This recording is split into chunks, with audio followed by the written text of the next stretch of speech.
Hi, everyone. I'm Candy, the publisher of Natural Awakenings Twin Cities magazine, and I am back today to do another Green Tea Conversations local business update.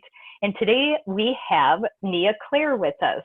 Welcome to the show, Nea. I say Hello. show like this is a big deal. It's a big deal. I'm very excited. We're so glad to have you on with us today. Thank you. And we are bringing people in, and we're doing these showing this on Facebook to really help people to understand kind of what are some of the resources that are out there for them right now during this really strange time in our history. And also, everyone is interested in knowing what's happening with small business owners. Yeah. And so as a small business owner, I just want to give you the opportunity to share with people what it is that you do. Great. Well, I do coaching. I work with people one-on-one, and then I also do a lot with groups. I also do intuitive work. I channel spirit, and I do work with people where we gather in groups, both online and in person, to be able to share messages, to do coaching groups, to teach courses. So I work with people in a variety of different ways. And what's really funny is I moved all of my business to online 2 years ago. And so this has been a blip on my radar as far as what I'm used to doing day to day. But it is still getting to do things in new ways because people are in a different place. This is an entirely different experience than we've ever had before. And so really paying attention to that and focusing on service has really been key for me. So that's a really good kind of segue into what my first question was. But I know one of the things I was going to ask you is what are you doing differently today than you were prior to this time of being kind of kept inside and changing the way that we do business? Right, because, well, even though I do my business from home, I'm usually the only one home, just me and my dog. And so now I have my husband home, I've got a toddler home, and I've got a 10-year-old home, and my son's homeschooling, and my toddler is running the show around here, just into everything. And so a couple things we did right away is we needed to really acclimate and get used to what needs to be done when and how, what is our daily routine like. And so one of the things I needed to do right away was really look at when my hours could be, because I could be available throughout the day for most things. And now I have limited time to get work done, like the busy work, and then limited time to take clients. And so adjusting my schedule so that I have my afternoons during nap time really available, which has been nice. And then one of the things that I did is I kept thinking, how can I be of service in this time? What can I do? I'm a raging extrovert, like raging extrovert. I need people. And so my family isn't the people that I'm talking about. I'm talking about everybody else that I like to go and have coffee with and talk to and engage with. And so I thought, well, one of the things that I can do for me and that I can offer to other people is some sort of daily practice. And so we've been doing a daily meditation every day on Facebook. And so I get on live just like we're doing now. And I go through a meditation. The first 15 minutes, we have a little discussion, kind of a check-in, and then we have a 40-minute meditation, and usually a 10 to 15-minute recap afterwards. It has been delightful. I think we just hit 23 days. I think that's right. It is wonderful. I've been able to participate a few times. Unfortunately, it's at noon, which is for us kind of a busy time around our home, but I have been able to participate a few times, and it's wonderful. So is that something that's open to everyone? Everyone. And so I've been doing this from my Facebook, my private Facebook group called the Soul Wise Circle, which is available to everyone. I do it in a private setting because sometimes people really just want to not have people coming in and out of the meditation. There's kind of a connection that's built and a community that's building. And there's a shared and collective experience that's happening. And they've been talking about it. It's really fun. Like every day, the people who show up 24 days in a row, some of them, and that they have a bond to one another. And so I keep it in that group. And so everybody is available to come be part of it. And it's just the Soulwise Circle, and just ask to join and you'll be welcomed. Oh, that's great. So I'll put a link too in the post so that people can get connected with you and ask to be a part of that as well. And so one of the things that I've been asking everyone that we're interviewing is if they have any tips to help people get through this time, because it really is can be a very difficult time for people. And you guys are all such a wealth of knowledge. So for you, what would be some tips you might have to help people get through this time? Well, the first thing that comes to mind is this whole time is very interesting. We have, I think, if we think back over the last year, how many times in our day did we say, I just wish I had a week just to get my ducks in a row, just to do something that I really want. I just wish I had a week to relax, or I wish I had a week. And here we are, not with Right. 1 week, not with 2 weeks, but maybe with a plethora of weeks. And so let's use it.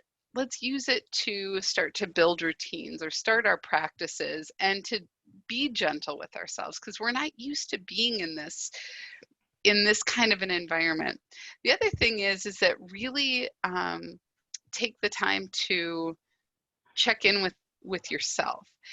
This is really unique, because we can oftentimes take a vacation, but we're still busy, we're still doing whatever we do.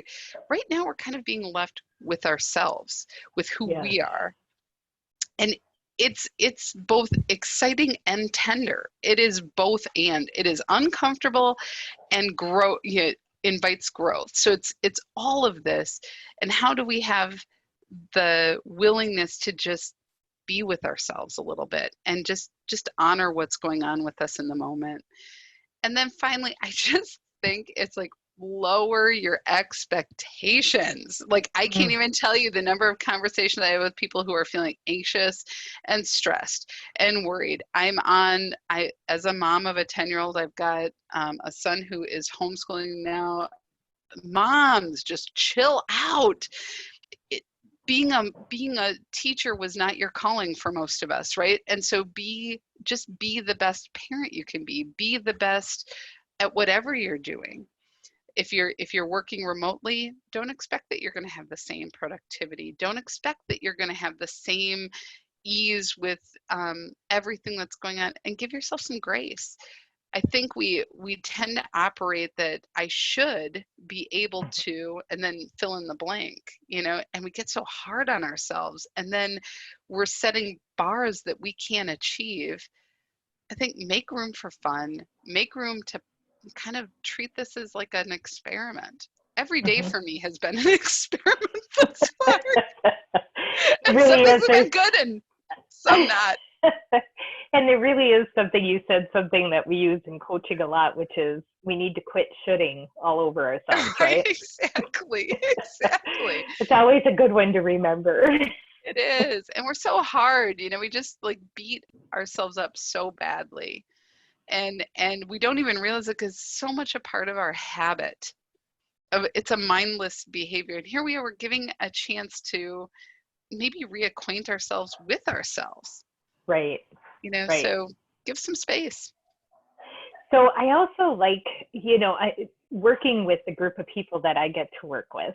Yeah. People are very enlightened, and they tend to have a very different view on what is happening right now. And one of the things that I find that you guys are really, really great at is being grateful. Yeah. And so it's true.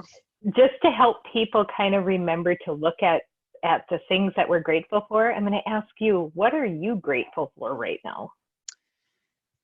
To be like, when it comes right down to it, like, there's so many things right now that I'm grateful for. I'm really grateful that I have the ability to do work that I love, and it fills me up. And I'm grateful to my family, like my little family, that we're finding our way. And I was thinking back this is something that's just so tender to my heart right now. As I was thinking back to when my son was about 18 months old, which is how old my daughter is right now. That's a while ago, 9 years. And I remember thinking, this is when I wish I could be home with him. Mm-hmm. You know, I wish I could have been home with him because he's doing so many things and he's having so much fun. And I am really enjoying this time with my kids.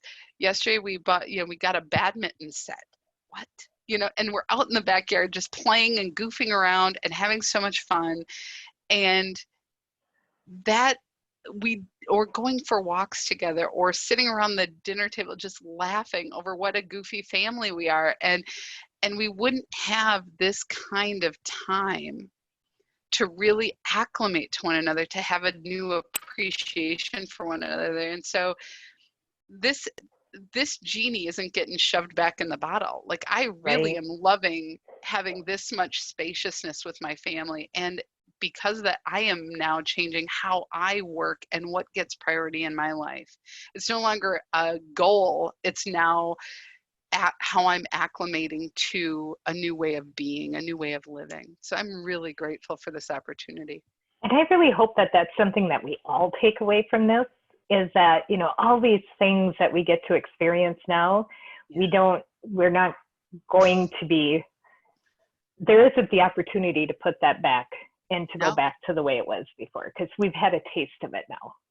I think that's really true. And I think what's, not to go too far on this, but this has been compared by some people to 9/11, and I really wholeheartedly disagree with this, is that 9/11 was a shock to which we kind of just fell into line.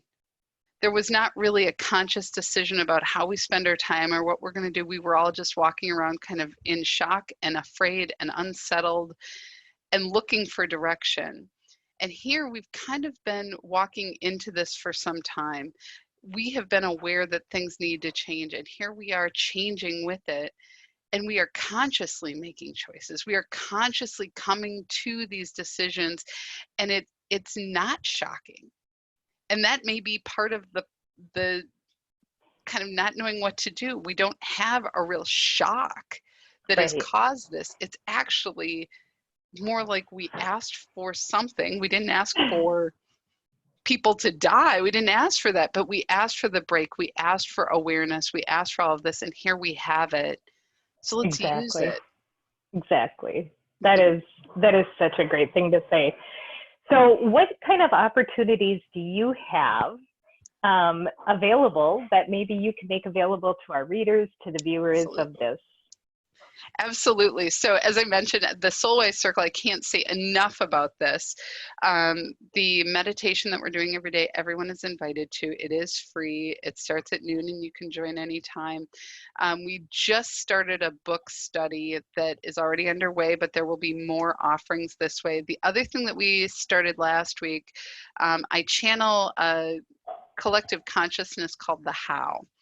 And they have been sharing a lot of wisdom, including the meditation that we're doing, which is really opening people up to just really feeling more calm and more clear about who they truly are. And the How stands for what? Oh, so it's not HOW. That's right. Thank you, Candy. You can tell I've been saying it a lot lately. It's HAO, which is harmonic alignment and oneness. Nice. And this group, what we did last Friday, and I think we'll be doing this twice a month, we tested it out last Friday, which is the forum. And the forum with the How, which is really opening a dialogue. It's channeled messages and then open conversation and discussion. And it was phenomenal. We were really able to take some of these messages and really bring them into practical application through questions and answers and discussion. And I think we'll see more of that. So being part of the Soulwise Circle or coming to my website, neaclare.com, you'll see that. The other thing is that I am doing a group channeled reading, which I normally do at Unity Minneapolis every month on the third Friday. We're going to be doing it on Saturday the 18th. So not only is it a different day, it is a different way of doing it's a it. different way. We're doing it online, and because everybody who signs up gets to ask a question, we have a cap on that at 15. So if you're interested, I encourage you to sign up, and you can do that at neaclare.com on the events page, or you can of course do that through Facebook. So great. And then we'll have it also in the post. That's true so too. People can go to the website and be able to get all the links to everything we talked about today. Yeah. Wow. Well, Nea, thank you so much for being with us today. And I look forward to talking to you more in the future. Anything that you would like to say before we end? Well, I just want to say thank you to everybody. And I'm really grateful that we have this community together. And thank you, Candy, so much for creating this community and really, really encouraging us to be engaged and connecting to one another. That's what we really are longing for. So let's stay connected. Yes, definitely. Thanks so much, and we will talk to you soon. Thanks. Thanks, everyone.